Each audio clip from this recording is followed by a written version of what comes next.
আসসালামু আলাইকুম।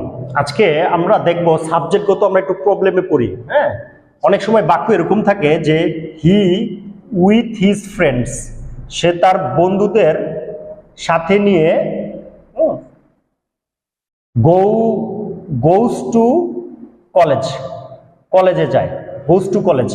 আচ্ছা, এখানে গোজ লিখলাম কিন্তু হি বাট হিজ ফ্রেন্ডস, সে কিন্তু তার বন্ধুরা গো টু কলেজ। বাক্যটা এরকম হলো কেন? কারণ এখানে দেখা যায় যে উইথ একটা প্রেপোজিশন, আর আমরা জানি প্রেপোজিশন আর অ্যাজ ওয়েল অ্যাজ এগুলার পূর্বের সাবজেক্টটাকে সাবজেক্ট ধরে হিসাব করতে হয়। কিরকম? যদি বলতাম হি উইথ হিজ ফ্রেন্ডস, এখানে যে বলছি এখানে সাবজেক্ট হলো হি, তাহলে হি কি হবে? Goes to college.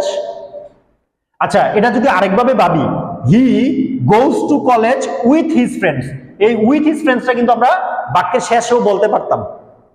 That means preposition যুক্ত অংশটাকে আমরা শেষেও কি করতে পারতাম? বলতে পারতাম, আলাদাভাবে বলা যায়। তাহলে এখানে প্রেপোজিশন যুক্ত অংশটা আমরা কি করে দিব? বাদ দিয়ে দিব সাবজেক্ট হিসাব করার ক্ষেত্রে। এখানে যদি ফ্রেন্ডস ধরা হয়নি, সাবজেক্ট হিসেবে ধরা হয়েছে হিকে। কিন্তু কিছু জিনিস আছে, not only but also, either or, neither নর, অর নর বাট, এটা হইলো এই প্রেপোজিশন অ্যাজ ওয়েল এজ এর বিপরীত। দ্যাট মিনস পরের সাবজেক্ট। দ্যাট মিনস এখানে সাবজেক্ট হলো ফ্রেন্ডস, তো ফ্রেন্ডস এর সাথে তো আর গোজ হয় না, কি হয়? গো। দ্যাট মিনস এখানে যদি আবার একজন ফ্রেন্ড থাকতো তাহলে কিন্তু আমি ঠিকই গোজ লিখতাম।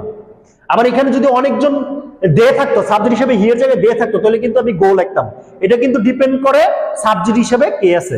তো এখান থেকে শিখলাম প্রেপোজিশন এবং অ্যাজ ওয়েল এজ এর পূর্বেরটা সাবজেক্ট, এবং আইদার অর, নাইদার নর, not only but also, or নর বাট এর পরের সাবজেক্ট।